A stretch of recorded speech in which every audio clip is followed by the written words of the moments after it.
C'était un colloque de qualité qui nous amène beaucoup d'informations au niveau de ces nouvelles techniques que l'on met à disposition du sportif. Le niveau des intervenants a été vraiment à la hauteur de nos attentes. On avait un beau défi, un programme très dense encore une fois. On a réussi à gérer les différentes séquences et apporter une vue large des nouvelles technologies. L'innovation technologique, l'innovation de service, c'est quelque chose qui arrive. Ça ne sert à rien de lutter contre ce changement. Au contraire, il faut l'accompagner parce que c'est comme ça qu'on va réussir à y accéder facilement. On avait fait des démonstrations, c'était un peu l'un des objectifs d'à la fois de théoriser mais aussi de rendre pratique parce que c'est ce qu'attendent les gens et c'est là que c'est le plus parlant. On s'attaque quand même à un public d'entraîneurs, du mouvement sportif, des fédérations, ça doit servir aux sportifs in fine. Théorie, pratique, mise en situation pour rendre concret à la fois les outils et à la fois l'utilisation sur le terrain et je pense que ça c'est vraiment un point fort de cet événement qu'on doit pouvoir reproduire le plus possible. Ça veut dire que sur une même durée, le mouvement d'un côté est plus ample que l'autre. D'accord ? Donc ça veut dire qu'elle a certainement une capacité de force plus importante sur une jambe que l'autre, dans un temps donné, donc elle est plus puissante. Voilà. Donc ça, c'est de la vision, et on peut éventuellement le corréler après, si on s'intéresse en unipodal dans un appareil comme l'AutoJump, on va pouvoir éventuellement confirmer cette observation, qui est une observation technique, à travers une problématique de préparation physique.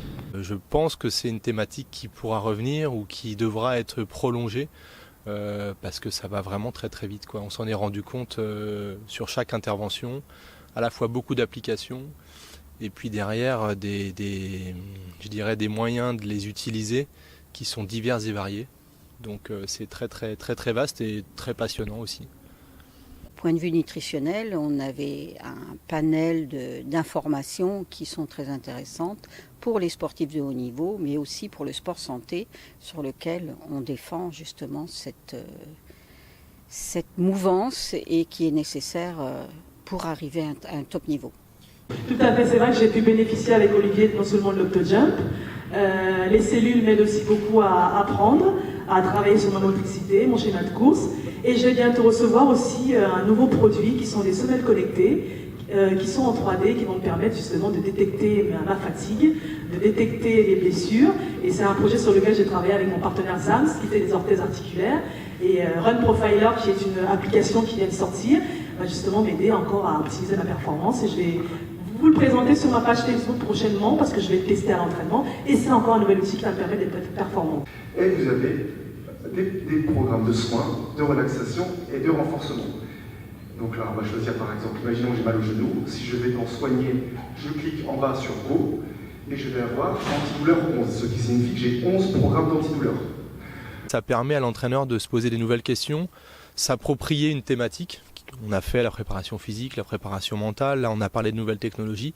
S'approprier par exemple ces nouvelles technologies pour les utiliser dans l'entraînement, pour remettre en question sa manière d'entraîner, pour le rendre plus efficace. Le sport est très dynamique et il faut qu'on reste dans une dynamique de formation continue des éducateurs et pas reproduire les méthodes qu'on a pu subir en tant que sportif, parce que je pense que c'est comme ça qu'on se perd, qu'on perd la motivation des sportifs et à un moment donné on ne sait plus trop pourquoi on va s'entraîner ou pourquoi on va entraîner. Donc c'est vraiment important de garder ce dynamisme parce qu'on est passionné.